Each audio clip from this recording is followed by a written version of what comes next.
Assalamualaikum warahmatullahi wabarakatuh.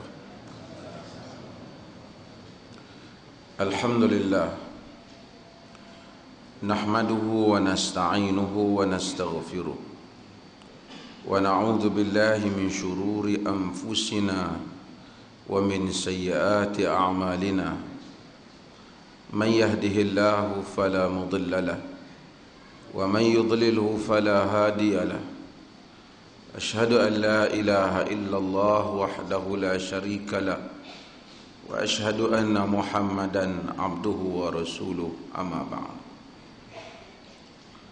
وعن المغيرة بن شعبة رضي الله عنه قال: سمعت رسول الله صلى الله عليه وسلم يقول: من نيح عليه فإنه يعذب bima niha alaihi yaumal qiyamah.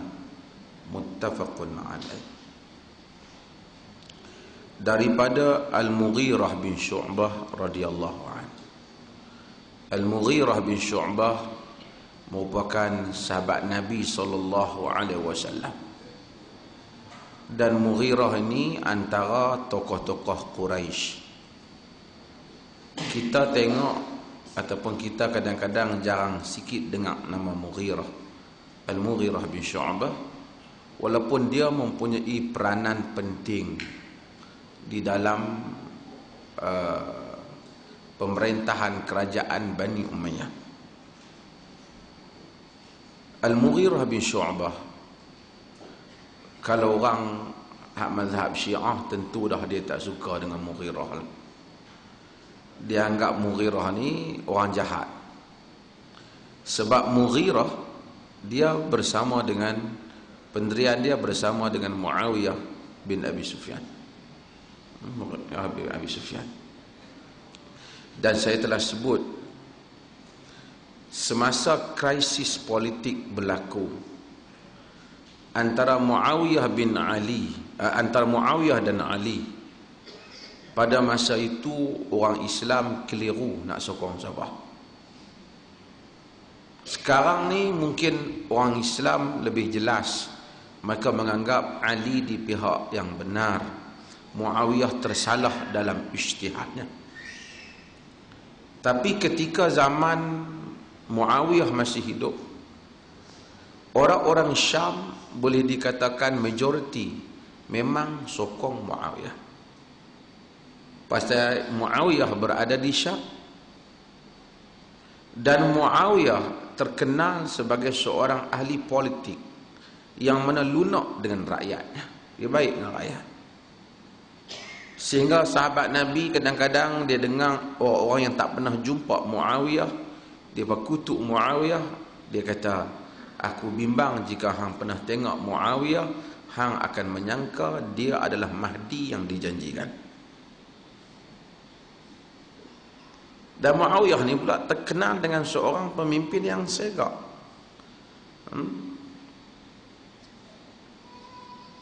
Sayyidina Umar bila tengok Muawiyah pakai baju segak, nak pergi ke Haji Umar tengok dengan rupa dia Quraisy. Umar kata, hada Qisra Quraisy, ni Maharaja Rum Quraisy. Segak, dan Umar lantik jawatan dia. Dan kita tahu Umar memang ada benda yang Umar komplain tentang Muawiyah, tapi Umar tak pecat Muawiyah disebabkan ahli siasah yang baik. Macam saya sebut dahulu bahawasanya Umar bin Khattab radhiyallahu an pernah tengok dia marah kat Muawiyah kerana dia dapati bahawasanya Muawiyah ada bodyguard. Dia ada bodyguard. Nak jumpa Muawiyah kena jumpa dengan sekretari dia dulu. Kena jumpa dengan setiausaha politik ni dulu, Setpol. Jadi Sayyidina Umar bila sampai ke Syam, Muawiyah ketika itu diberi jawatan sebagai gubernur di Syam. Muawiyah panggil dia, dia buat tak tahu. Muawiyah kejar dia. Dahlah Muawiyah ni badan sedap, jenuh kejar Umar bin Khattab. Umar bin Khattab buat tak tahu. Abdul Rahman bin Auf kata, at'abta rajul ya Amirul Mukminin, kau bagi letih dia, kesian dia. Umar turun daripada kuda dia ambil batu, dia baling Muawiyah. Umar bin Khattab. Dan sebahagian riwayat tak berapa kuat. Khalid al-Walid kata dia tengok kasut kami elok dia gamno, dia koyak satu. Ambil gamno kasut elok, koyak waktu tu. Pakai kasut biasa macam ayat. Umar bin Khattab. Jadi balik Muawiyahnya apa salah aku? Dia tak apa. Aku dengar hang kata hang ada ni ya, ada bodyguard. Muawiyah bagi alasan, di Syam orang suka bunuh orang dan seumpamanya. Dia kata Muawiyah, aku kalau tanya hang bila pun mesti ada alasan. Kalau betul hang pandai lah, kalau tak betul hang tahu lah. Tapi Umar tak percaya dia. Muawiyah ni ahli siasah yang bagus.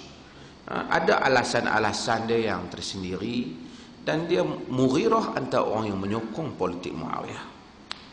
Dan krisis antara sahabat ni kita sebenarnya bila kawan tu main Syiah tadi ada siapa? Cerita pasal Syiah.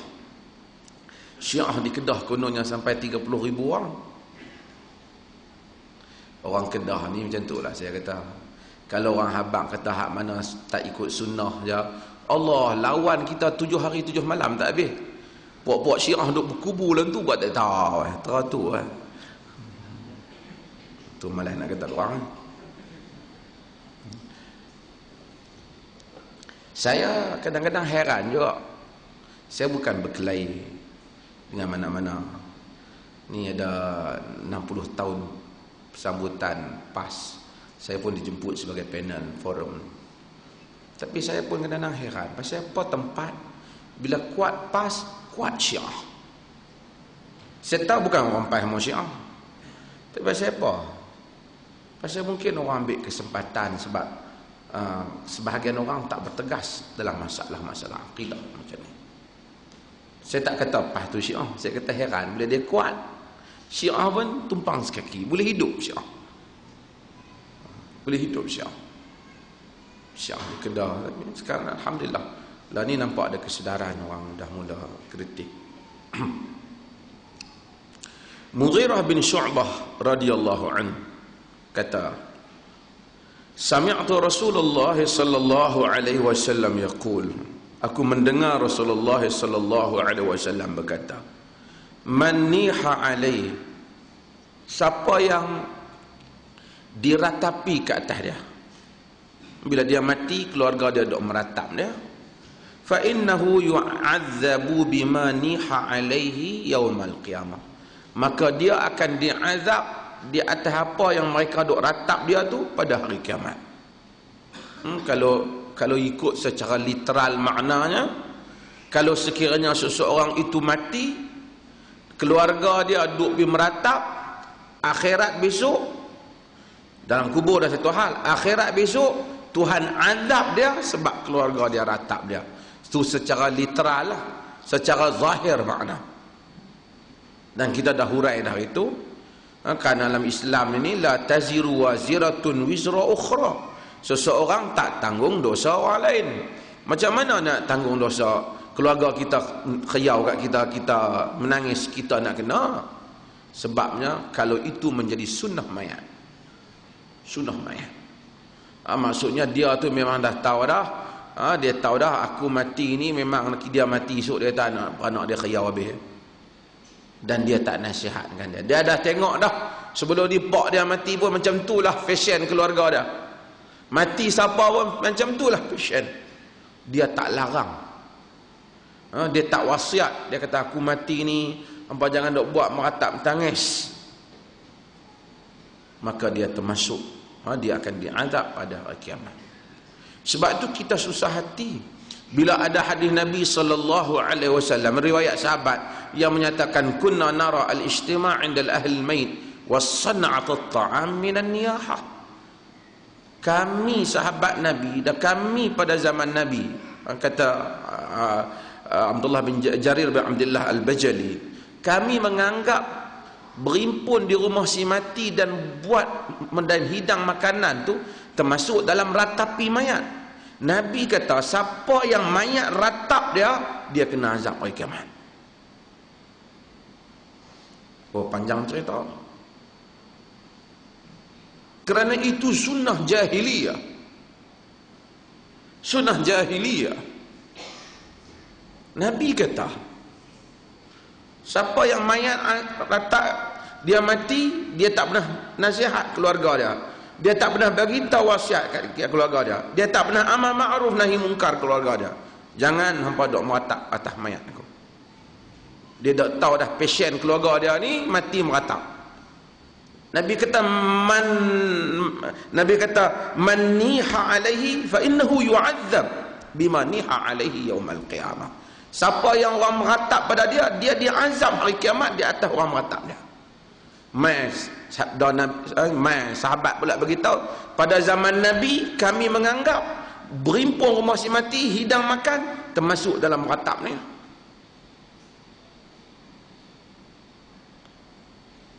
Ini apa yang disebut dalam hadis muttafaqun alaih, dan hadis Jarir bin Abdullah Al-Bajali itu diriwayatkan oleh Ibnu Majah dan Imam Ahmad. Hadirin dan hadirat yang dirahmati Allah, akhirat ni di Islam ni dia janji dua. Dia tak ada tempat nombor tiga. Dia dua. Allah bagi. Sama ada seorang tu dapat rahmat ataupun seorang tu dapat azab di hari akhirat. Kata ada satu orang kata dia ni tak dapat apa-apa, duduk tengah hidup macam biasa balik ni, tak ada. Allah itulah menyebabkan para sahabat dan orang-orang yang beriman dengan hari akhirat susah hati tentang masalah kehidupan selepas mati. Saya kemarin hadir kongres agama Islam, Raja-Raja Melayu hadir. Orang macam kita ni secara zahirnya dalam masyarakat Melayu ni takkan jadi raja dah lah. Kau macam mana? Kok tuan-tuan pas pada ni giliran tuan-tuan nak kena tabal ke apa? Zahirnya tak jadi raja. Walaupun saya tengok Raja Nazrin kata jangan dipandang pada batang tubuh raja itu, tetapi hendaklah dilihat kepada institusi itu yang telah mempertahankan Islam. Jangan duk tengok siapa. Masa dia kata tu saya duk rasa macam saya boleh jadi pasal jangan duk tengok siapa. Tapi mungkin maksud dia lain, saya faham lain lah kot. Artinya pada zahirnya kita ni macam tak jadi raja. Tapi undang-undang hari akhirat berbeza dengan apa yang ada dalam dunia ni. Setiap di kalangan kita akan jadi raja dan boleh jadi raja lebih besar daripada segala raja dalam dunia. Quran kata, wa idza ra'aita thamma ra'aita na'iman wa mulkan kabira. Hari Jumaat imam dak baca kan?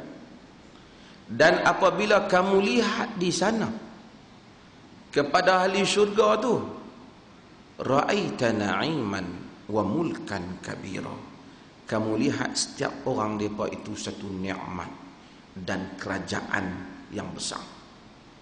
Satu-satu orang tu raja tak sangka dah. Raja mana? Luas mana kerajaan dia? Luas dia langit dan bumi. Setiap di kalangan kita, kalau betul cara, kita doa kat Allah Ta'ala banyak-banyak, boleh jadi raja. Dan belum tentu hak jadi raja di dunia ni jadi raja pula di akhirat. Tapi yang jadi pecacai di dunia ni, kemungkinan dia jadi raja dan tak boleh dikira entah berapa lipat kali ganda dia jadi raja di akhirat. Wa idza ra'aita thamma ra'aita na'iman wa mulkan kabira. Allah, bila kamu tengok betul-betul perhati, Tuhan kata, kamu tengok satu nikmat dan kerajaan yang besar. Siapa yang nikmat kerajaan yang besar? Ahli syurga. Bukan kata duk share satu kerajaan diorang, tak. Setiap mereka raja. Daripada awal kita baca dalam surah Al-Baqarah, Allah Subhanahu wa taala kata, "Wa basyiril ladzina amanu wa 'amilus salihati anna lahum jannatin tajri min tahtihal anhar. Kullama ruziqu min samaratin rizqan qalu hadha alladhi ruziqna min qablu wa utubihi mutasyabiha. Walahum fiha azwajun mutahharatun wa hum fiha khalidun." Tuhan kata, wa basyiril ladzina amanu wa amilus salihat anna lahum jannatin tajri min tahtihal anhar. Wa basyir ni bagi khabar gembira. Tuhan suruh abang, Tuhan suruh Nabi SAW abang. Sahabat kat siapa? Habaq ni ada dua jenis bagi tahu. Satu bagi tahu khabar hak kita tak seronok. Ada orang kalau dia main cerita hak tak seronok kat kita, ni tak bagus. Ha? Kita tengok muka dia, kita susah hati lah. Kita rasa dia ni main susah hati aku. Ahli psikologi kata orang banyak utang, dia kalau tengok bank pun susah hati dah. Belum lagi bank main rumah dia. Tapi orang kalau duit dia banyak dalam bank, dia tengok bank pun syok dah. Dia lalu tengok bank tu bukan dia punya pun. Dia duk syok. Oh, ni tang ni duit aku dah. Kita pun macam tu lah. Bila orang hamba-hamba Allah Ta'ala yang saleh-saleh dulu sebut akhirat pun syok lah. Sebab dia rasa hak di sana dia syok, di sini dia tak syok. Itu yang Sulaiman bin Abdul Malik apabila tanya Salamah bin Dinar, pasal apa kami ni takut mati ni? Hidup ni okey, tapi sebut mati kami tak mau. Salamah bin Dinar, tabi'in, anak murid Abdullah bin Umar, kata kepada dia, li'annakum kharrabtum akhirat, ammartum dunyakum wa kharabtum akhiratakum, fatakrahuna an takhruju min baitil ma'mur ila baitil kharab. Sebabnya kamu dah musnahkan, kamu bina elok dah dunia kamu dan kamu musnahkan akhirat kamu. Tentulah kamu tak suka keluar daripada rumah cantik pergi duduk rumah buruk. Kata Salamah bin Dinar, alim Salamah bin Dinar, yang kita sebut dulu. Semua ulama datang jumpa khalifah, kecuali Salamah bin Dinar tak datang jumpa khalifah. Dan hingga khalifah pujuk dia, marilah ikut aku, bolehlah bagi nasihat kat aku boleh tolong hang sikit. Oh, dia tak boleh, aku takut terpengaruh dengan dunia hang, aku jadi rosak. Allah azim, ulama hebat. Allah Subhanahu wa taala kata, wa basyir, bagi khabar gembira. Wa basyiril ladzina amanu wa amilus salihat, bagi khabar gembira kepada orang yang beriman dan beramal dengan amalan yang saleh. Nak bagi khabar gembira pun kena dia ada dua. Satu, dia beriman, dan bersama imannya itu dia beramal dengan amalan yang saleh. Anna lahum jannatin tajri min tahtihal anhar, bahawa bagi mereka syurga yang mengalir di bawahnya sungai-sungai.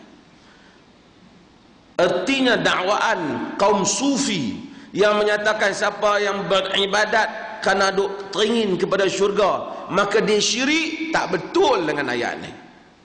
Sebab Tuhan suruh Nabi wa basyir, bagi khabar gembira. Nabi Tuhan suruh pergi habaq, kata hampa dapat syurga. Mai depa ni duk buat fatwa kata kita ni bila mengaji maqam tinggi tak boleh duk teringat syurga dah, kalau tidak syirik. Allah, hak dia duk syirik minta kat wali tu tak kira. Duk kira syirik orang nak rindu ke syurga.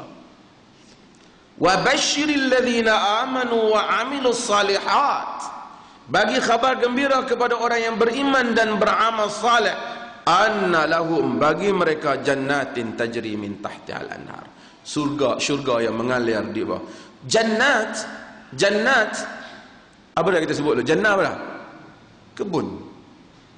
Asal janna alaihi lail, tutup. Benda tertutup, jin, kita panggil jin, benda tak nampak.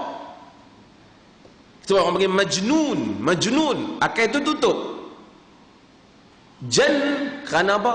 Kerana tanah dia tertutup disebabkan banyaknya pokok-pokok. Maka kita kata kebun-kebun. Kalau tiga, kita masuk, jom pergi melawat kebun aku, tengok ada 3 batang pokok, kata ni tak kebun, ni padang. Bila kebun, apa? Dia penuh. Dan saya sebut dah, mungkin orang kata, apa siapa Quran? Orang barat kata, bukan orang barat kata, sebahagian orientalis dia kata, oleh kerana Muhammad dia hidup di padang pasir, maka dia nak offer benda lain tak boleh. Dia offer satu tempat yang ada banyak kebun-kebun, ada sungai yang mengalir. Kalau Muhammad mai di tempat kita, dia offer benda tu, kita tak mau. Dia kata tempat kita banyak lah. Tapi dia offer kat Badui padang pasir. Badui padang pasir maulah. Kata orientalis. Maha suci Allah Ta'ala. Allah sebut sesuatu yang lasting. Saya sebutlah. Sesuatu yang tak ada tarikh mati. Sebut apa benda yang baik untuk kita tawar manusia boleh dalam igawan manusia. Macka bagi mereka tempat yang rumah, ataupun yang cantik, yang diperbuat daripada permata macam, ataupun rumah yang dibuat daripada kayu lapis. Tuan pergi negeri, tuan pergi ke New Zealand, rumah dia orang kayu jenis yang dia buat kayu kan, oh kita tengok cantik, tapi mungkin Badui tengok tak mau. Tak tahu, saya tak tahu, orang cerita lah, Raja Saudi bina rumah kat orang Badui punya elok supaya tak mau pindah rendah. Dia pasang khemah depan rumah dia tidur di khemah, rumah elok tu berunta. Ya apa dia tak tidur rumah hangat, tidur di khemah kan. Pasal dia tak elok benda tu. Tetapi suatu tempat yang ada kebun dan mengalir di bawahnya sungai-sungai, sepakat tak ada manusia yang kata tak elok. Mainlah pelukis mana pun, bila dia nak lukis keindahan, dia lukis tempat tu ada pohon yang menghijau dan ada air yang mengalir. Cumanya apa yang ada di syurga tak sama yang apa yang ada di dunia. Allah nak bagi manusia ni dekat. Kalau dia kata Allah dalam syurga rumah-rumah semuanya berbentuk Minangkabau, Allah harap kata apa punya rumah Minangkabau? Allah sebut sesuatu yang gambarannya luas. Macam mana sungai, macam mana syurga, kebun, sangat luas. Tapi Allah kata sungai tajri min tahtihal anhar, berulang kali dalam Quran. Kullama ruziqu min samaratin rizqan qalu hadha alladhi ruziqna min qabli wa utubihi mutasyabiha. Setiap kali diberikan kepada mereka buah-buah, kullama ruziqu minha min samar, setiap kali direzekikan kepada mereka apa-apa buah, qalu hadha alladhi ruziqna min qabl wa utubihi mutasyabihat. Dia kata buah ni nak macam buah di dunia dulu, nampak macam. Tuhan kata Tuhan bagi sama. Sebab mungkin di dunia dulu dia suka makan buah apa? Kata dia suka makan mempelam ke, dia suka makan rambutan ke, nampak pada zahirnya sama, tapi bila dia makan rasanya tidak sama. Pokoknya pun tak sama. Allah kata walahum fiha azwajun mutahharatun wahum fiha khalidun. Allah bagi mereka itu azwaj. Azwaj apa? Isteri-isteri mutahharah, isteri-isteri yang suci. Tuan-tuan, saya saja sebut ayat ni saya nak relate dengan beberapa benda, iaitu isteri yang suci. Pasal macam mana orang dapat bini segak pun, bini malam dunia ni dia tetap terdedah kepada najis dan seumpama lahir anak dan macam-macam. Tuhan kata azwajun mutahharah. Isteri yang tak ada kot tunggu sat dia nak pergi bilik air, tak ada.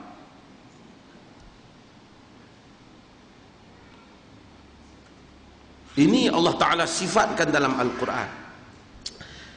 Allah sifatkan hal ini dalam Quran supaya manusia ini dia panggil unsur metafizik dan unsur fizik dan metafizik.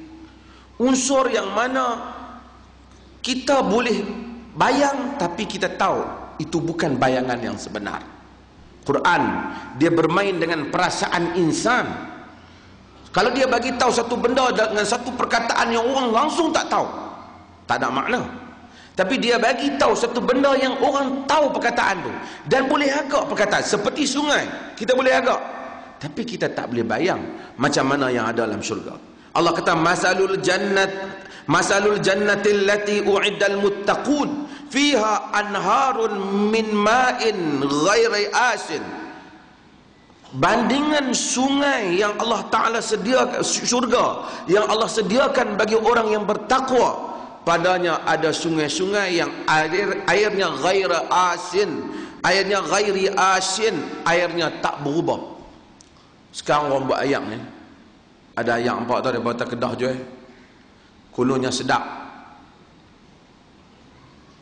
Sedap ni ayak putih lah, sedap. Dan kita pun memang rasa ada air nampak putih tapi rasa dia beza-beza. Kita pun tak tahu apa yang beza, yang kita tahu H2O kan. Allah Ta'ala kata air sungai orang minum pun dia berubah, dia rasa macam-macam.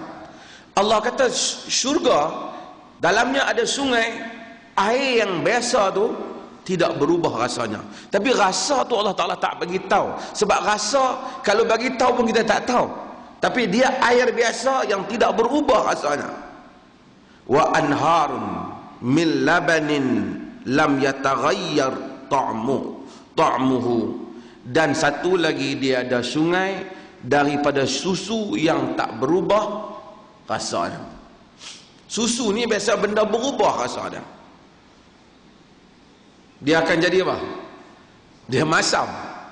Dan kita kalau bayang susu, ada orang tak minum susu. Saya tahu ada kawan-kawan dia susu tak minum, tapi besar macam mana tak tahu, tapi tak minum lah kan. Dia tak minum besar-besar kot. Kecil-kecil takkan minum Pepsi lah.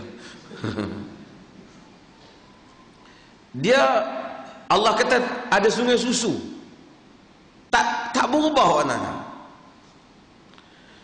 Wa anharun min khamrin lazzatin lisyaribin, dan ada sungai daripada arak yang lazat untuk orang yang minum.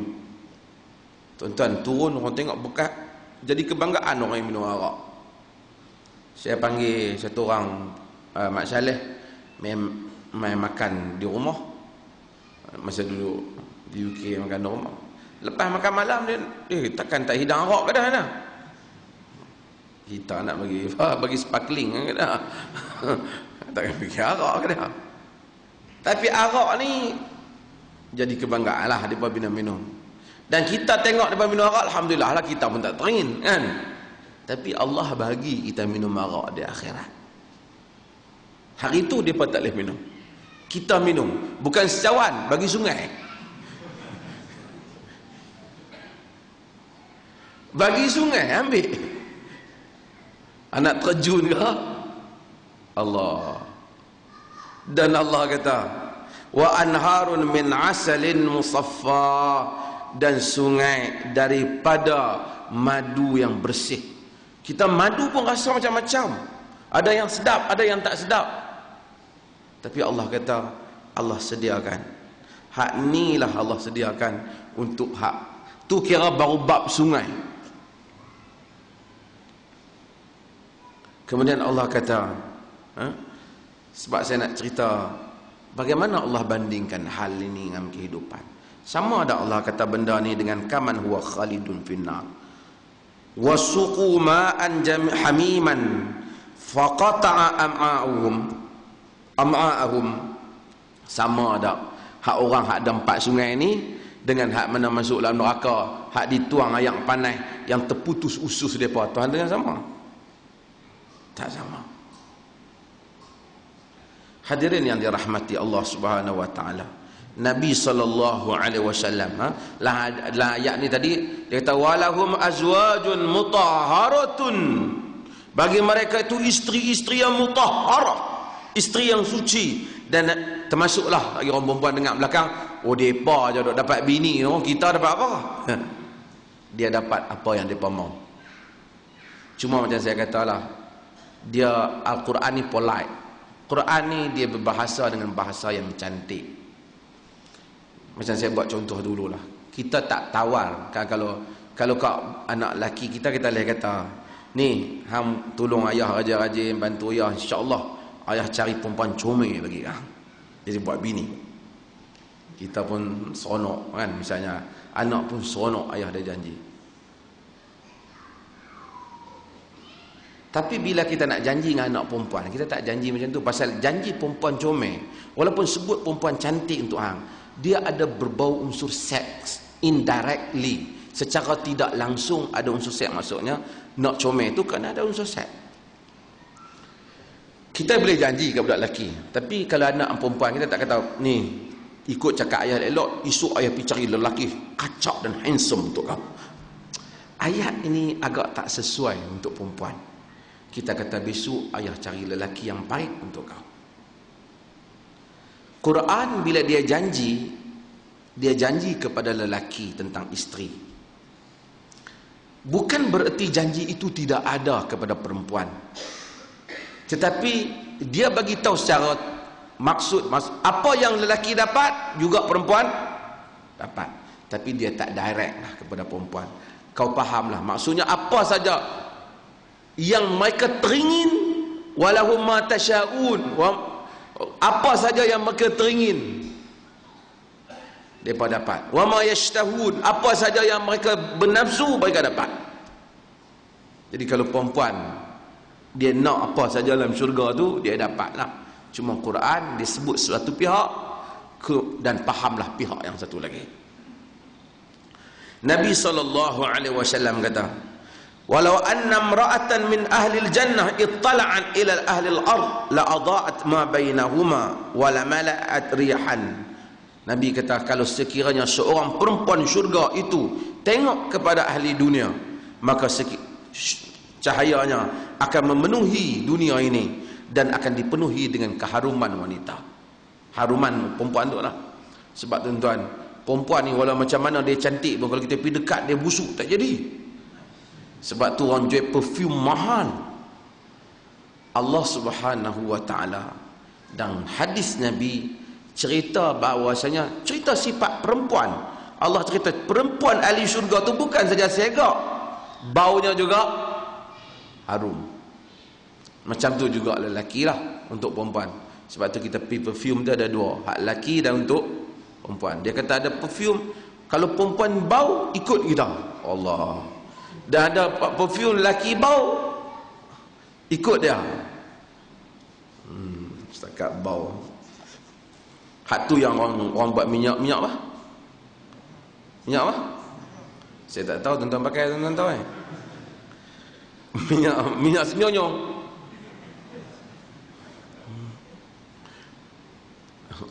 Tapi Quran dan hadis cerita tentang ciri wanita ni. Saya nak baca, dan kerana kadang-kadang orang sebut tentang syurga, kita kena rindukan kita tentang syurga. Nabi kata, wallazi nafsi Muhammad biyadihi anna rajula min ahli al-jannati la yu'ta quwwata mi'ata rajulin fil akl wasyarab wal jima' wasyahwah. Allah. Hadis yang diriwayatkan oleh Ad-Darimi yang sahih. Nabi kata, demi jiwa Muhammad berada di tangannya, yakni Allah Ta'ala lah, dengan nama Allah, sesungguhnya seorang lelaki, setiap lelaki di kalangan ahli syurga itu diberikan kekuatan 100 orang lelaki dalam makan, minum, jima' dan syahwat. Tak ada tungkat ali. 100. Sebab tu Allah sediakan sebanyaknya. Sebab dia ada 100. Walaupun masa dia masuk syurga tu, masa dia mati tu umur dah tua. Nabi janji benda yang macam ni. Mungkin orang kata apa janji macam ni? Itulah yang kehebatan kehidupan dunia ni, setara mana kita tengok manusia hebat. Siapa baru ni ceramah? Dah hebat macam mana orang tera ni ya. Bila dia mati dia tak buat pi kereta dia yang hebat-hebat tu. Dia naik kereta mayat lah juga, dan start pun tak berjalan kan. Walaupun kereta dia beli tu kat sejuta, lintas baru ni kereta, dia kata, "Oi, kereta cantik." Kontot kereta tu harga 2 juta. Allah, 2 juta. Orang buat bangunan 3, 4, 5 tingkat 2 juta. Dia beli kereta lah. Bukan kata salah, saya tak kata salah. Tapi dia mati dia tak boleh bawa. Orang tak tolak dia nak, bagi dia nak kereta elok lah, hantar pergi kubur. Dia hantar pergi dengan kereta biasa ataupun kita tanggung. Dan kita pun kalau boleh mati ikut sunnah seorang tanggung kita lah kan. Melainkanlah kubur tu jauh kan. Tapi Allah Subhanahu wa ta'ala janji segala yang manusia idam dalam dunia. Kalau orang besar, orang jemput kita makan, dia kata, "Syekh, ana hari ni kenuri 4 tempat je, tak maaf, ana main minum ayam tempat anda. Ni nasi sedap ni Ustaz." Memang tengok pun sedap, tapi tak lebih lah. Dan sedap ni pun bila mata kita dah kenyang sangat, dia walaupun nasi hebat, dia lauk hebat, jamuan hebat, dia jadi apa? Dia jadi melugai tak tengok. Subhanallah. Allah kata, Nabi kata, satu orang kekuatan dia 100 dalam bab makan. Artinya kalau sehari di dunia kita boleh makan 3 pinggan, sehari kat sana kita makan berapa? 300 pinggan.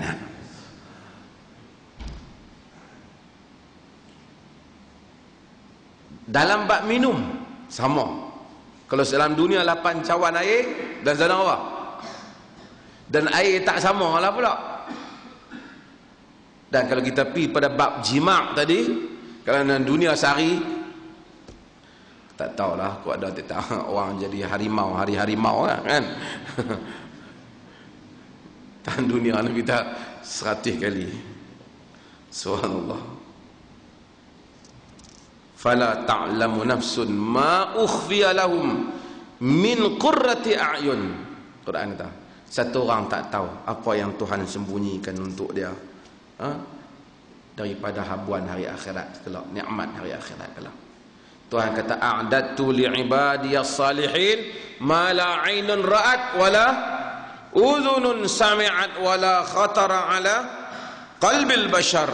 Riwayat Imam Bukhari, aku sediakan untuk hamba-hambaku di akhirat kelak apa yang mata tak pernah dengar, mata tak pernah tengok, telinga tak pernah dengar, dan tak terlintas dalam hati, jantung hati manusia.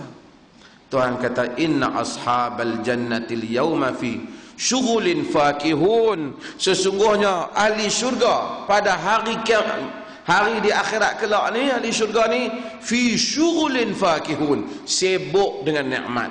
Kita ni sibuk dengan dunia ataupun sibuk dengan urusan, mudah-mudahan Tuhan ampun. Naik, ada orang nak pergi kerja pagi, bangkit masak malam, baru nak basuh, baru tidur saat pagi besok bangun. Yang macam lah, ada yang kerja sibuk kan. Saya pun bila letih 2-3 hari ni, balik turun kapal terbang, besok pagi pukul 5 pergi pula naik balik kapal terbang, petang balik. Hari ni kita ada program, malam besok insya-Allah live di Awani. Program tentang apa? Hudud apa? Dan lusa hari Khamis ada di Perda tentang Pulau Pinang, hak pemikiran kerajaan negeri. Dan hari Jumaat saya forum juga dengan ni Mak Indra pula, Mak Sabu. Mak Sabu dan Pak Ibrahim Tuaman dan Salahuddin di apa nama tempat? Dewan Milenium.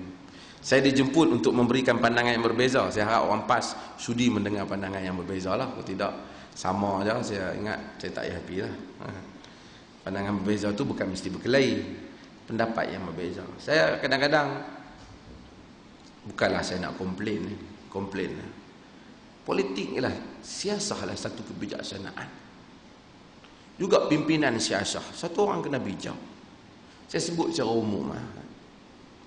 Bila kita jadi ahli politik besar yang menguruskan urusan umat yang besar, kita cakap tajuk yang besar.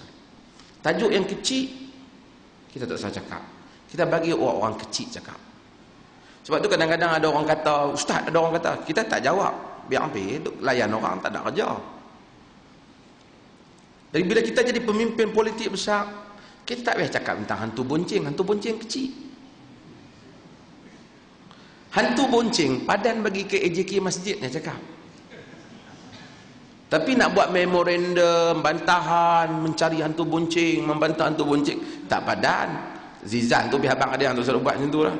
Dan saya pun bila tengok balik, saya rasa dia tak maksud kan.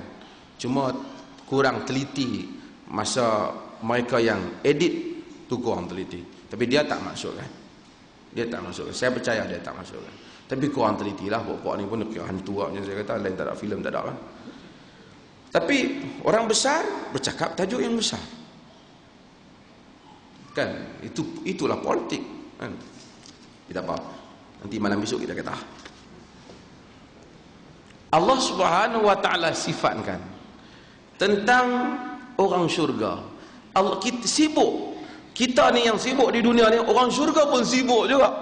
Allah kata, inna ashabal jannatil yawma fi syughulin fakihun. Sesungguhnya pada hari itu ahli syurga sedang sibuk dengan nikmat dia. Bukan sibuk dengan kerja, sibuk dengan nikmat. Hum wa azwajuhum fi dhilalin 'alal araiki muttaki'un. Mereka dan isteri-isteri mereka. Tuhan kata fi dhilal, duduk di bawah tempat yang teduh.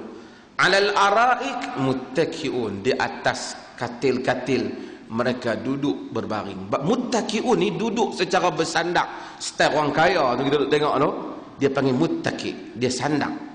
Bila orang duduk sebelah style duduk rehat tu, dia panggil muttaki'un. Tuhan kata depa sibuk dengan bini depa. Jadi tak ada masa dia duk fikir benda-benda yang mana ganggu fikiran dunia, tak ada dah. Akhir syurga tak ada dah. Sibuk dengan apa? Sibuk dengan nikmat, sibuk dengan isteri-isteri mereka. Lahum fiha fakihatun wa lahum ma yad'un. Bagi mereka itu buah-buahan dan bagi mereka itu apa yang mereka nak sebut ya. Macam mana orang hebat, orang kaya dalam dunia ni, dia nak apa, dia nak kena order lambat juga nak mai. Dan kalau hak hebat sangat tu, dia kena terbang pergi makan di sana. Kita tak. Mudah-mudahan jika kita masuk surga, mudah-mudahan kita doa kepada Allah Ta'ala, Tuhan kata tak, dia panggil mai. Pak Haji Samad tak perlu bangkit, duduk di situ, panggil mai. Dan tak ada lah kod Mak Haji nak cemburu ke apa, tak ada. Tak apa Pak Haji, Mak Haji tak mai. Jangan bagi CD ni kata. Salamun qawlan min Rabbir Rahim. Tuhan kata maka salam sejahtera, perkataan daripada Tuhan Ar-Rahim. Tuan-tuan, ada orang kadang-kadang ada orang besar. Kita pun tak besar kan. Ada orang besar hantar mai surat kepada dia, bagi tahu saya mengucapkan selamat. Dia simpan surat Perdana Menteri ke, surat raja ke apa, buat kenang-kenangan. Surat apa tu? Kenang-kenangan ni, jangan orang besar hantar kat aku. Padahal bukan ada duit pun di situ. Saja nak tunjuk ke orang. Tapi dalam syurga Tuhan kata salamun qawlan min Rabbir Rahim. Tuhan bagi salam kepada ahli syurga. Agak-agak besar mana nikmat. Kita kalau boleh jumpa dengan orang besar, ambil gambar, tak sangka dah. Saya hak kecil ni pun jumpa orang mana pakat nak ambil gambar, bukan ada apa pun kan. Orang jumpa orang besar ni orang ambil gambar. Allah Ta'ala bila bagi salam, pada ahli syurga. Agak-agak banyak mana nikmat mereka. Hadirin dan hadirat, maka Quran saya nak sebut pasal hadis tadi sebut neraka supaya kita imbangkan. Ada dua benda. Bila dia sebut syurga, dia akan sebut neraka. Dan bila dia sebut neraka, dia akan sebut syurga. Inilah tabiat Islam. Dan tabiat ini mesti dimasukkan ke dalam kempen bawa Islam, dalam semua dasar Islam.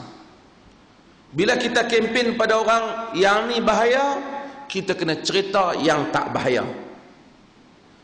Sebab itu asas Islam, la ilaha illallah, asyhadu an la ilaha illallah. Nafikan semua Tuhan, tetapkan yang Allah yang satu. Bukan nafikan semua, tapi tetapkan. Kita nafikan yang negatif, kita tetapkan yang positif. Bila Nabi SAW bawa syariat, Nabi bawa pertama daripada akidah. Bila siapa lawan Allah masuk neraka, siapa taat masuk syurga. Siapa berzina berdosa, siapa menikah dapat pahala. Siapa menenung nasib berdosa, siapa istikharah dapat pahala. Apa lagi? Siapa minum arak berdosa, siapa minum air biasa kena harapkan supaya kesihatan dia dapat pahala. Siapa sembah berhala syirik, siapa solat dapat pahala. Maka dia sentiasa menjadi agama yang dia hapuskan satu, dia akan tegakkan ganti. Dan mudah-mudahan Allah Ta'ala rahmati kita dalam kempen kita nak bawa Islam pada zaman ini pun hendaklah macam tu. Ini yang penting bagi semua gerakan Islam. Bila dia kempen, dia bukan perangi satu benda, tapi dia memberikan alternatif kepada benda yang dia lawan. Wallahu ta'ala. Kita buka ada soalan. Saya nak.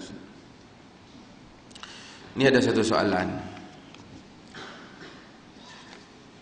Adakah menjadi kesalahan jika isteri menolak ajakan suami nak bersama kerana satu, tak ada nafsu kerana umur lebih 50 tahun. Dua, nafsu lelaki tak sama dengan nafsu perempuan. Dia buat tanda soal. Asalnya asalnya wa'ashiruhunna bil ma'ruf, dua-dua belah pihak lah. Suami gauli perempuan dengan cara yang ma'ruf. Dan demikian juga balasannya di pihak isteri. Asal isteri kena layan suami bila suami minta dalam masalah hubungan seks. Tetapi suami tak boleh buat benda yang menyakitkan. Dia kena ikhtiarlah supaya isteri tak sakit, bahkan selesa dalam hal itu. Dan ini pandai-pandailah, tak payah pergi kursus lah, kan? Tapi yang penting isteri layan suami, melainkan dia rasa kalau dia menyebabkan mudarat ataupun derita pada dia. Dan orang perempuan mungkin dia tak setuju bila kita cakap. Sebab itu ni Persatuan Hak Wanita mau kalau dapat rakaman ni marah tak sangka ni. Sebab itu Islam buka jalan selamat dalam hal ni, oleh kerana lelaki ni dia lambat nak tua. Kueduk tua menjadi. Maka Islam kesian kat perempuan ni, dia buka, dia benarkan untuk poligami. Memang perempuan tak setuju, tapi daripada dia tertekan, dan tertekan dua belah pihak. Pertama, mungkin dia tertekan kerana kehendak suami dia. Dan kedua, mungkin suami dia tertekan kerana dia tak bagi, dan boleh menjerumuskan suami dia ke dalam maksiat yang lain. Walaupun emosi dia apa semua, kata no, lain semua tak apa, aku tak mau yang tu, nikah lain tak boleh. Dia kata dia siapa tak lah, biar aku tak boleh, hang tak boleh. Nah, tapi agama ni dia datang bukan dia nak jaga perempuan saja, dia nak jaga juga.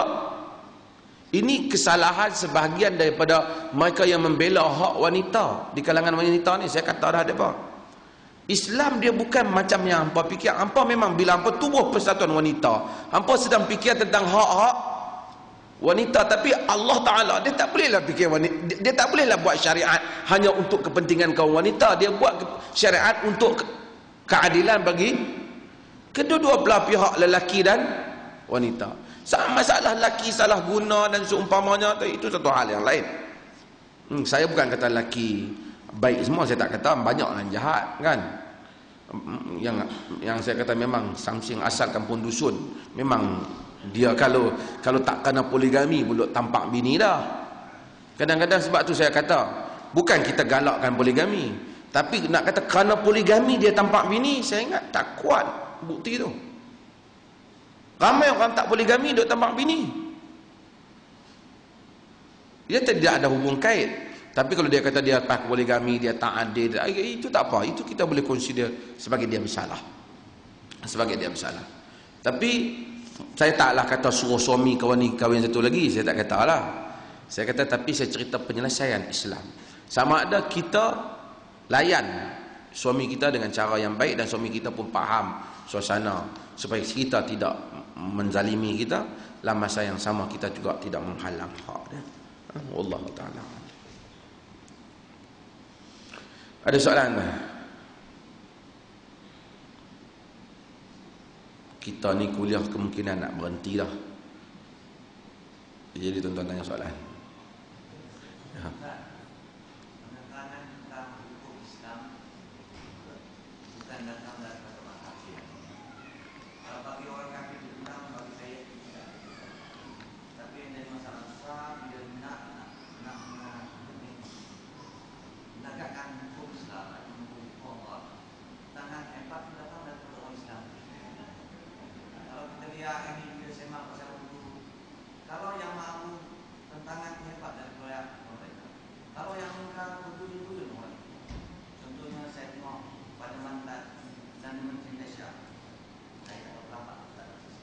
Oi, ada dokumen mahkamah? Tolong.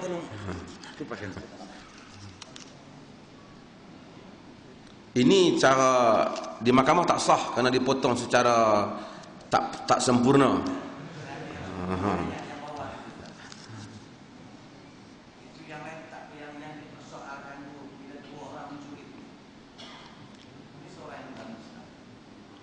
Saya ingat mungkin hal ini kena dibincangkan.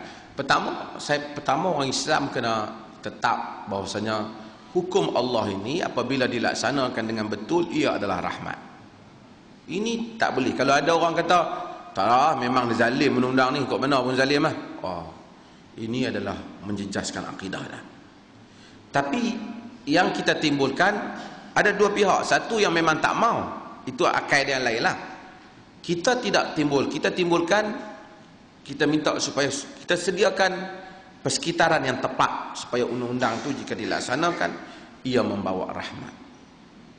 Saya pun tak nampak macam mana jika undang-undang itu, jika undang-undang zina, saya nampaklah kita sebat lelaki muslim, mungkin orang bukan muslim jika dia berzina dia tak disebat. Kerana mungkin zina bagi dia tak ada masalah kot.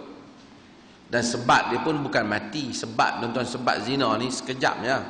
Pakai baju macam tu ya. Sebat cikgu sekolah tu lagi teruk lagi. Tetapi mencuri ialah sesuatu yang mengancam masyarakat secara keseluruhannya. Dia mungkin curi harta muslim dan harta non-muslim. Kalau sekiranya dia curi harta orang bukan muslim, dan orang bukan muslim itu tak mau tangan orang bukan muslim dipotong, dia boleh elak kan? Dia jangan angkat kes tu kepada mahkamah manusia. Dengar kita semalam kuliah minggu lepas kita urai kan, dia tak payah angkat. Nabi larang. Nabi kata fa'fu wasfahu, maafkan. Nabi kata, Nabi tak suka tangan kena potong.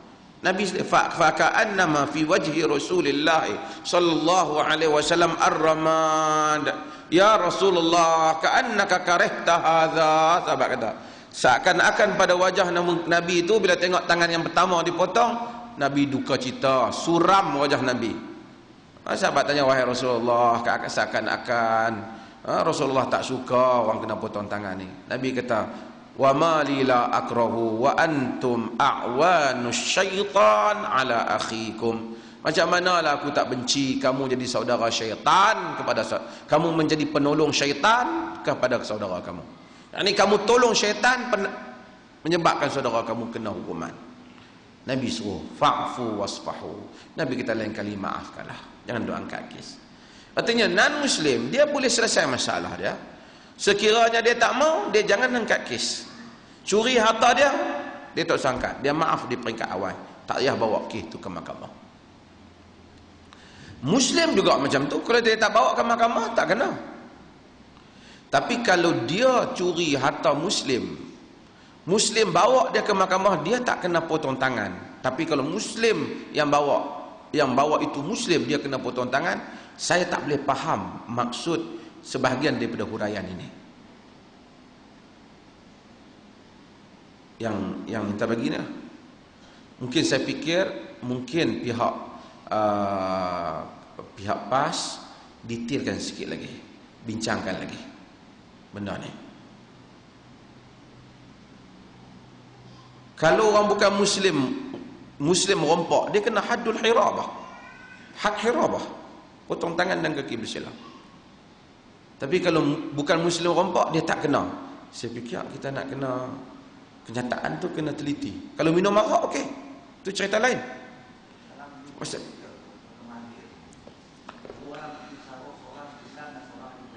Kiranya yang Islam punya perundangan, yang ke Islam boleh lepas, dia kata itu juga sangka dia. Itulah anak kata. Anak setujulah perkataan tu. Bukan kata Islam tu tak adil. Pelaksanaan tu lah. Itu pandangan pihak yang kata orang bukan Islam kita tak payah buat, kita buat kat orang, itu pandangan. Tapi nas sebut yang mencuri lelaki dan perempuan. Tu anak kata tentang hudud itu ada beberapa pihak. Yang pertama yang anti hudud, yang tu memang salah. Yang kedua yang nak hudud, tetapi hendaklah setelah dipastikan pelaksanaannya, kepahamannya. Kerana kita zaman dulu dia laksana, dia tak ada masalah. Hakim tu hendaklah satu orang yang alim dan mujtahid, dia dapat memutuskan hukum yang datang pada dia. Sekarang ni hakim tak boleh buat keputusan. Hakim kena berdasarkan kepada enactment. Jadi kita kena gubal ke apa? Enactment tu kena masuk dalam undang-undang tu. Kalau tidak nanti dia terlepas, kerana dia kata tak ada dalam peruntukan dia. Jadi kita kemas kinikan yang ni. Yang tu, dan Kelantan telah cuba buat. Kalau orang kata Kelantan tak cuba buat, anak rasa salah. Tapi kalau orang kata adakah telah kemas, anak rasa perlu dikemaskan lagi. Itu beza. Dan perlu ambil kira beberapa kritikan termasuk daripada pakar undang-undang antarabangsa ni terhadap undang-undang, dia kena pun ambil kira. Serta bahasa dia pun bahasa memang anda tengok bahasa kitab lama dululah. Ada pun demikian, jika yang mencuri demikian itu dia masukkan bahasa-bahasa klasik daripada kitab-kitab Melayu lama tu.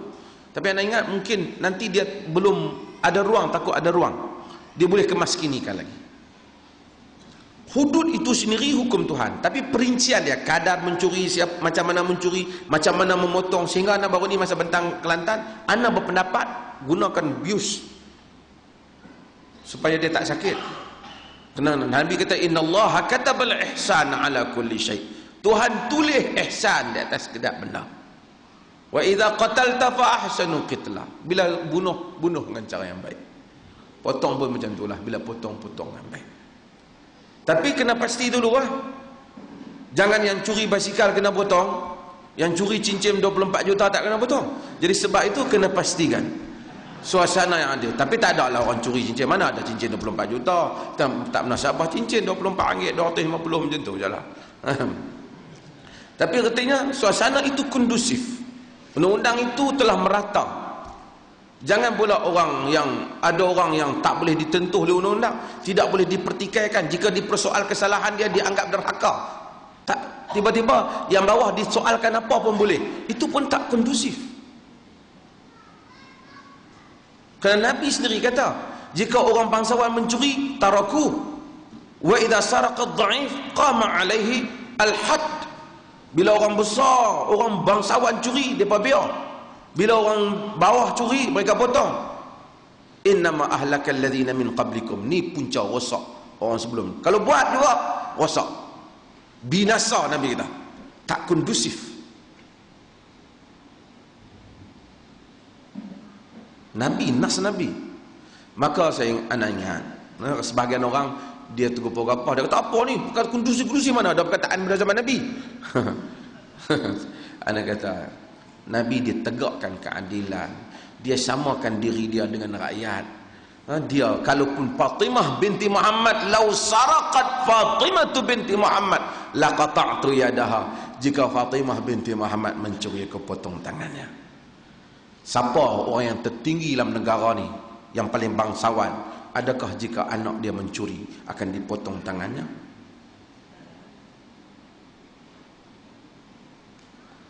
Kondusifkan suasana tu, baru kita zahir keadilan. Jangan apabila kita buat, orang akan kata itulah Islam, hak batas tak pas, hak bawah kena. Jangan melepas. Penjara memang menderita dia, tapi tak sama. Hukum dia tidak di atas nama Tuhan dengan nama manusia. Walaupun dia, tapi orang kata hukuman manusia lah.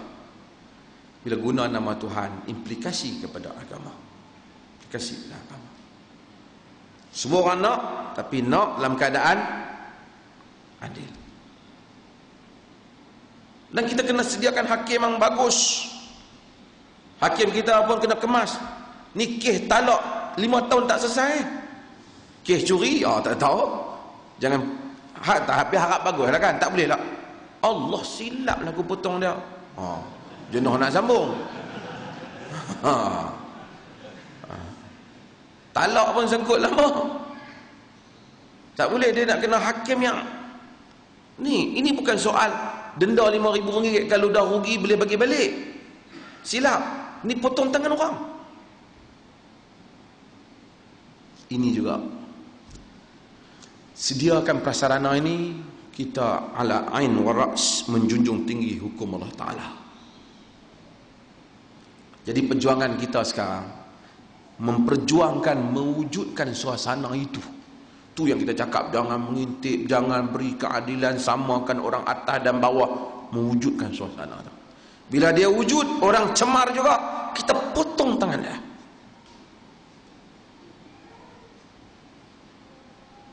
Saya nak kata minggu lepas, Pakistan potong, tapi hak duk kena naik banyak.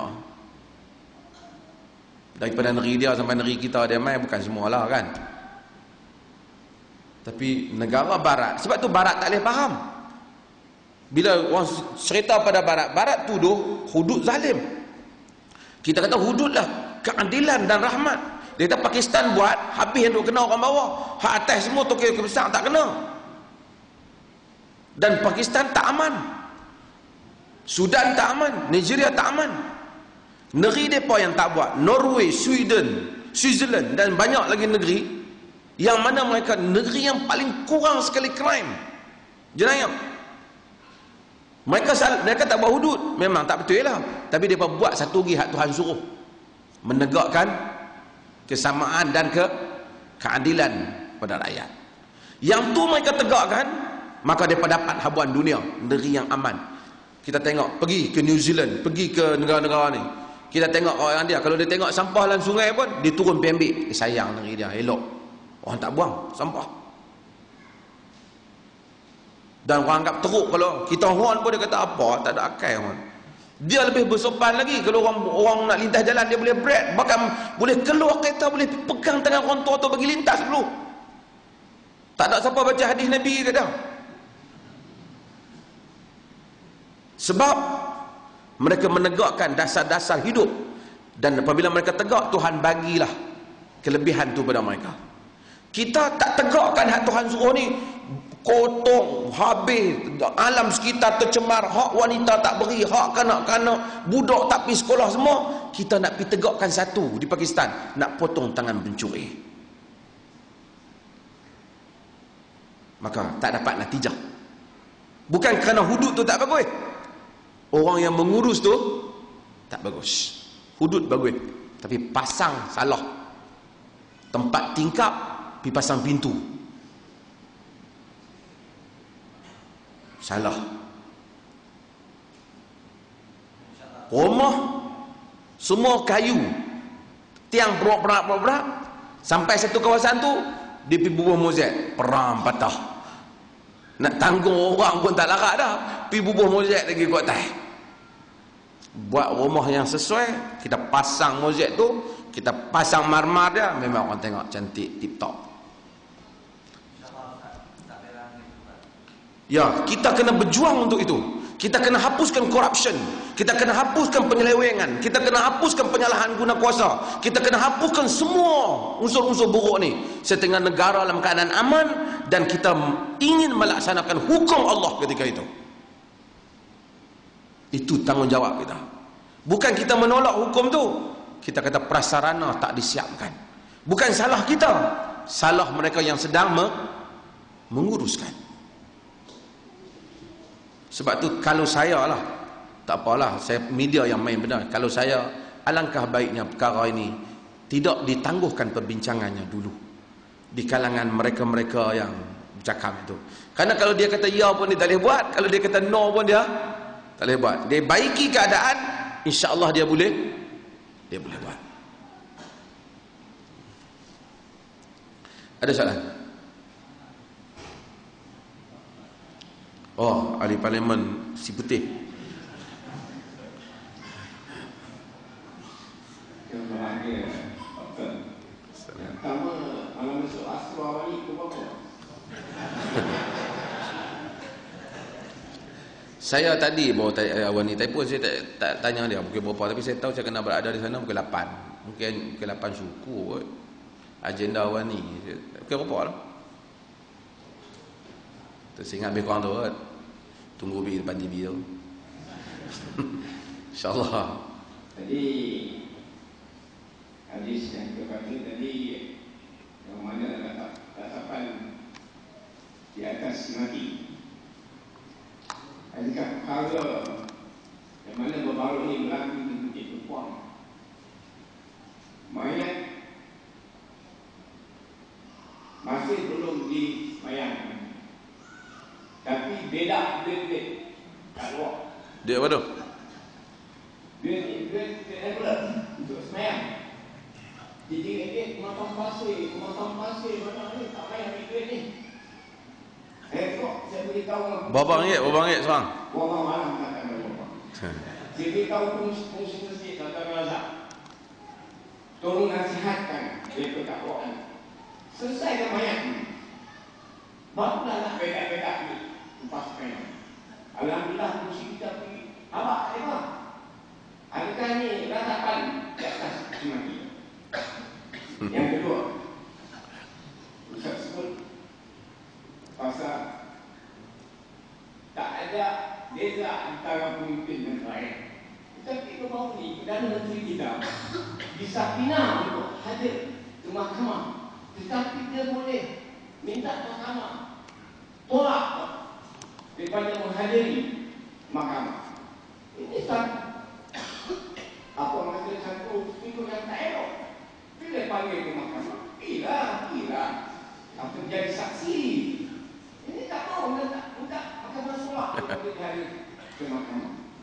Kan? Hak Sapina tu tak apalah, itu saya anak tak berani, bukan tak berani, tak dapat mengulas dia sebab anak tak tahu apa alasan mahkamah.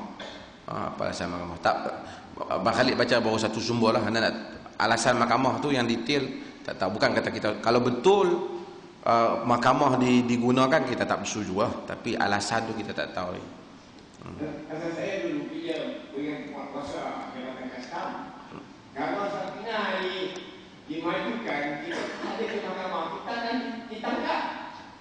Tu kuasa Sapina. Ni kita ada lawyer Kamal. Lawyer macam mana lawyer? Terima kasih. Boleh tak ada Sapina? Tak boleh. Tu dia tak ada atas alasan apa? Tak apa. Nanti kita akan pegang tangan dia, ada nasihat dia suruh dia pergi.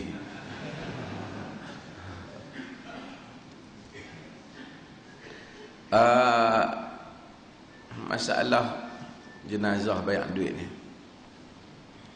itu tidak, yalah, itu bukan jamuan di rumah si mati lah, tapi ini satu tabiat yang menyusahkan kehidupan orang Islam. Anda tak tahu lah, tuan, anda tanya berapa ringgit, setengah orang pasal dia kira semayang setelah 10 ringgit, 20 ringgit, satu takbir 2 ringgit setengah, ada tempat takbir 5 ringgit. Sebab tu anda ingat hari tu di Kangar ada satu ustaz kita, dia buat semayang jenazah 9 takbir. Dan memang ada dalam riwayat pun 9 takbir, banyak riwayat yang banyak takbir. Saya duk fikir kalau 5 ringgit satu takbir, kena hak 9 tu 45 ringgit.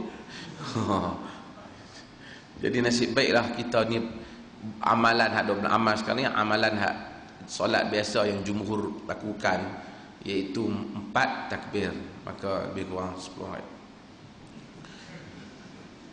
Tidak ada. Inilah rosaknya masyarakat kita apabila dia jadikan orang agama ataupun orang yang ada ruang dalam agama ni ambil kesempatan untuk untung atas agama.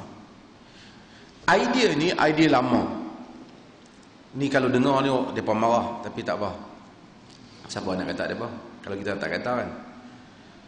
Ramai para pencipta, bila orang cipta benda baru dalam agama, pencipta agama, mereka sentiasa akan ada elemen unsur yang mana mereka mesti untung.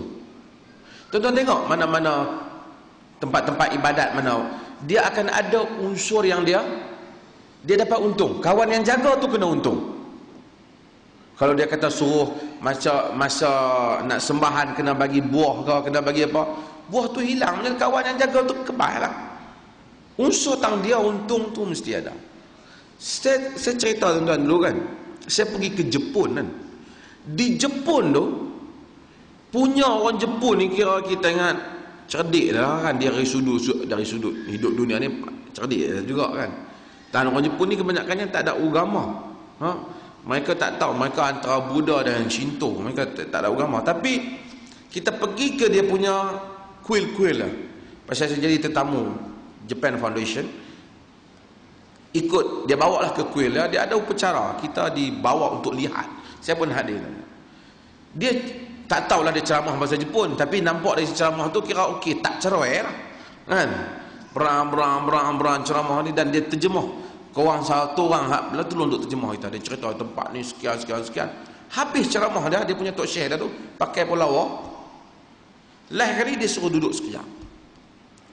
Dia kata bersama saya hari ni ada perfume yang tempat lain tak jual. Langkuin ni saja. Saya kata ada juga passion ni. Ingat kat masjid kat kawasan Matampah ya. Bawa pergi ke Jepun, sama dah hak Jepun mai sini ataupun hak kita pergi ke Jepun saya tak tahu. Ada juga lepas ceramah jual barang. Barang ceramah, hari ni saya bawa sikit ni barang-barang saya ni, ada juga idea tu. Han ceramah hak agama sudahlah, yang masuk campur dan ada conflict of interest. Ada kepentingan pribadi yang bercampur. Sebab itu Quran bila cerita tentang para nabi, la as'alukum ajra in ajra illa 'indallah, Allah. Aku tak minta daripada kamu apa-apa balasan. Balasan aku semuanya duduk di sisi Tuhan. Tuhan yang akan bagi. Ini lambang para anbiya. Dakwah aku ni tak ada. Pasal aku nak kaya dengan dakwah ni, aku tak ada. Yang ni tak termasuk lambu. Tapi bila mai manusia ada kepentingan, dia dapat saja jawatan dalam hubungan agama, dia fikir macam mana dia nak buat duit dengan kepercayaan orang terhadap agama dia, aku nak buat duit. Jepun buat. Dulu Salman Al-Farisi, dia pun cerita padri-padri yang orang duk percaya hebat yang diikut tu, sampai dia mati orang menangis, dia pun tak sangka sedih. Dia kata hampa jangan duk sedih sangat, aku kenal padri ni, aku baik dengan dia. Salman Al-Farisi sebelum dia masuk Islam, dia mengembara beberapa negeri nak cari agama yang benar. Jom ikut aku pergi bawah tanah. Dia simpan kertas banyak-banyak. Hampa duk bagi tu simpan ke dia. Hadirin dan hadirat yang dirahmati Allah, ini masalah.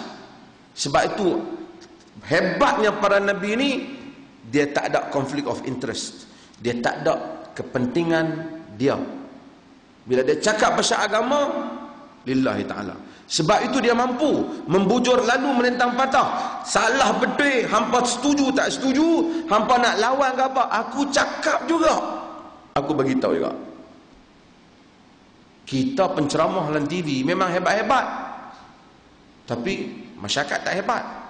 Sebab bukan semualah, mungkin di kalangan kita ada kepentingan diri di atas dakwah ni. Duk fikir macam mana aku, takkan jadi penceramah setahun tak boleh tukar kereta baru ni. Duk fikir macam mana nak untung daripada dakwah. Allah tak larang manusia dapat habuan. Nabi pun pernah bagi hadiah, tapi dia tak dakwah untuk tu. Dia tak dakwah untuk tu. Orang bagi, orang hadiah kepada Nabi, maharaja tu bagi, Nabi terima, tapi dia tak dakwah untuk tu. Dan dia tak kira hak aku ni nak bercakap ke tak bercakap ni. Sagi aku bercakap ni sampul terbang pula ni. Dia tak ada yang tu kat dia. Itu yang Dr. Lok kata, ustaz sampul. Bukan salah dia dapat sampul tu, tapi salahnya pasal otak dia duduk di sampul tu. Dan otak dia sesempit sampul tu. Bila boleh, hatta setengah tempat negeri, terbuat negeri, masuk, ada negeri sampai musim nak menikah, tu imam jawatan kuasa, dia pau dah pengantin ni. Dia main bayar, yang tu bayar ni kena bayar duit untuk orang, untuk sidang, apa? Untuk sidang. Yang tu yang ni kena. Ni saudara kita kahwin dia dah kena. Ni kita ada ustaz ni, Ridwan. Dia buat tentang master tentang apa? Apa tajuk dah? Apa tajuk dah Syah?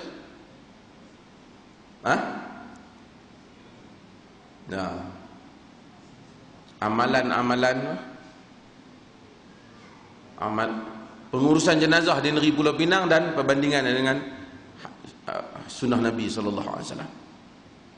Harap-harap dia dapat master, dia buat dengan apa.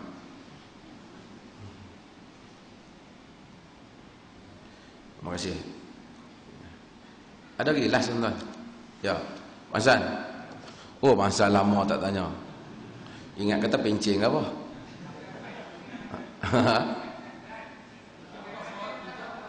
Tak, suara kuat. Ya.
Ya.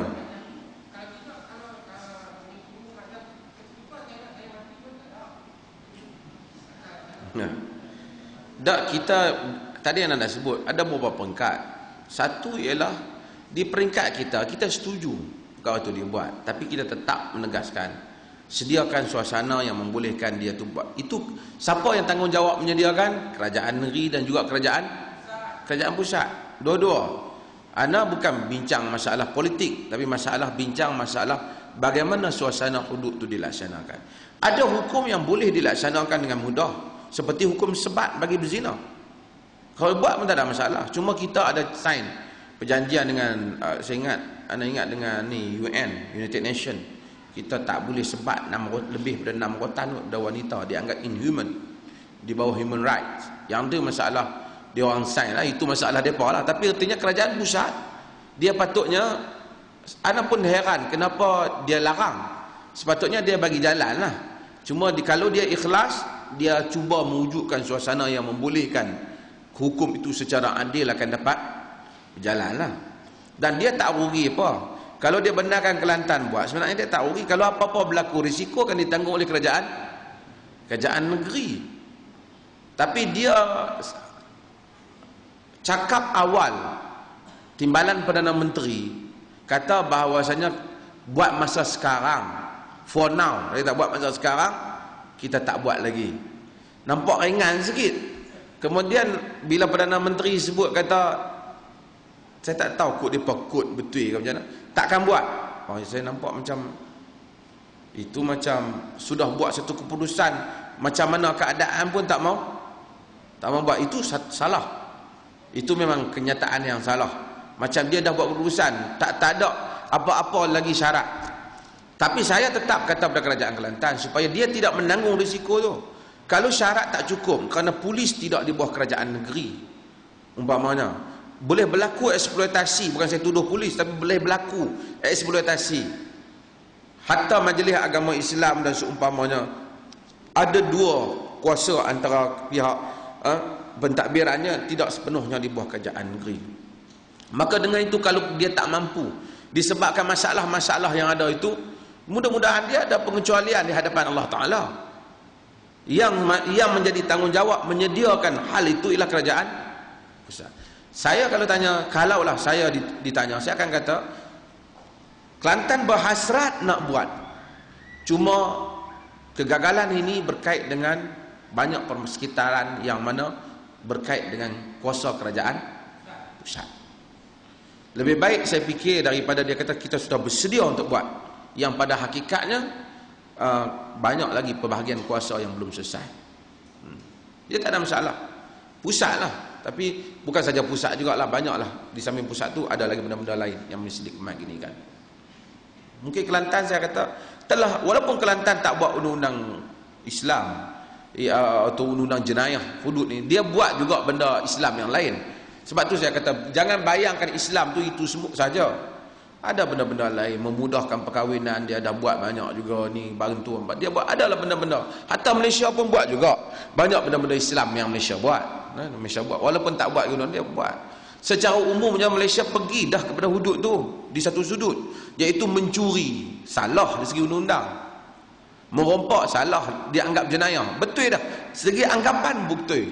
Cuma yang kurang tepat, kurang kemas ialah kerana hukuman itu, jenis hukuman.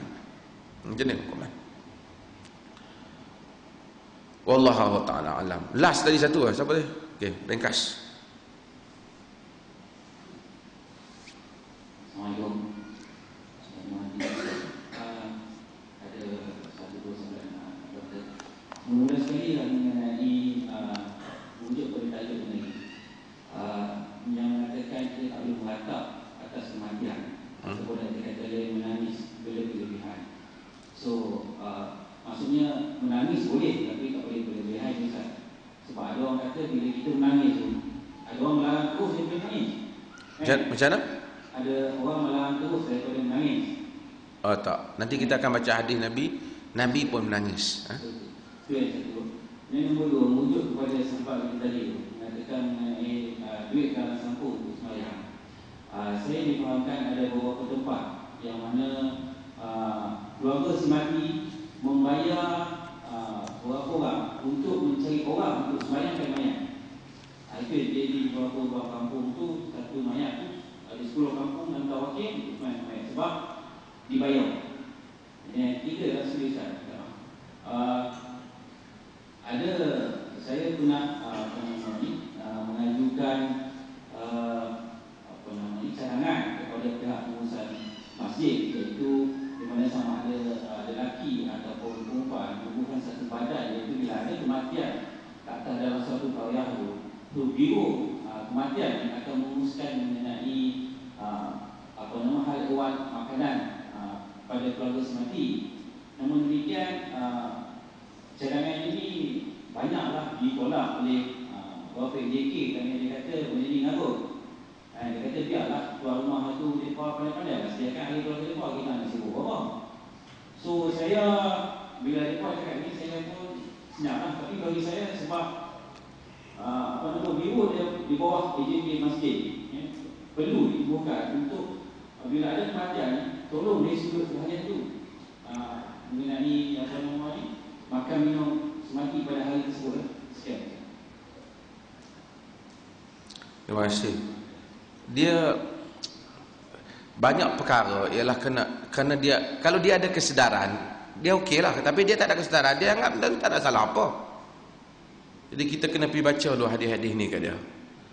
Saya ingat kita hadis-hadis hak larang ni kita kena buat photo state dan kita tampalkan di masjid-masjid hadis Nabi.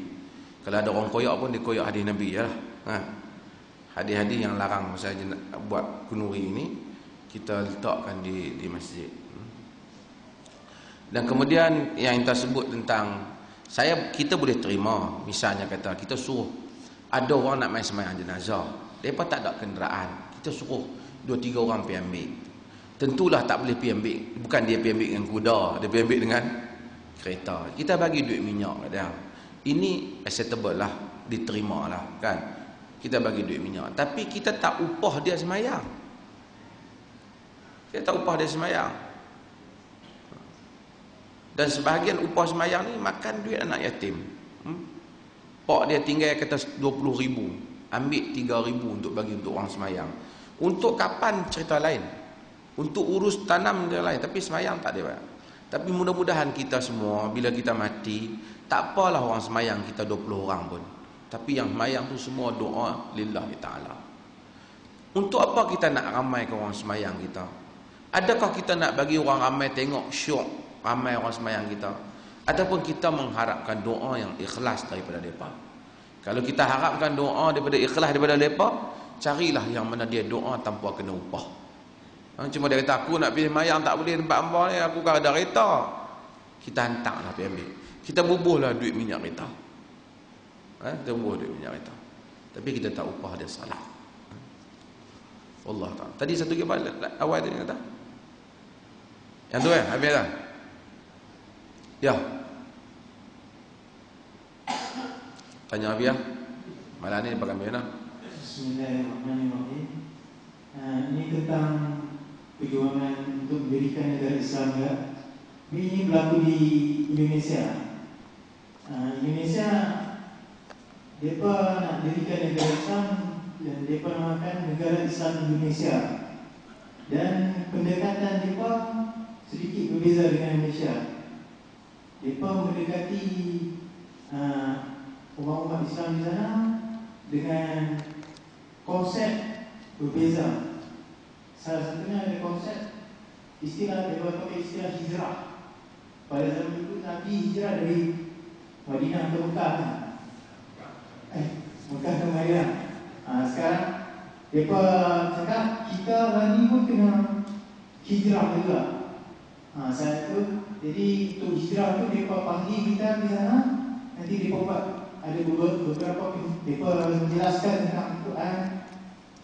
Mereka menjelaskan, setelah menjelaskan nanti mereka buat perjanjian. Dan dalam perjanjian itu ada 7 item lah. 7 item itu. Jadi kalau kita dapat perjanjian itu, menurut mereka tu kita hijrah.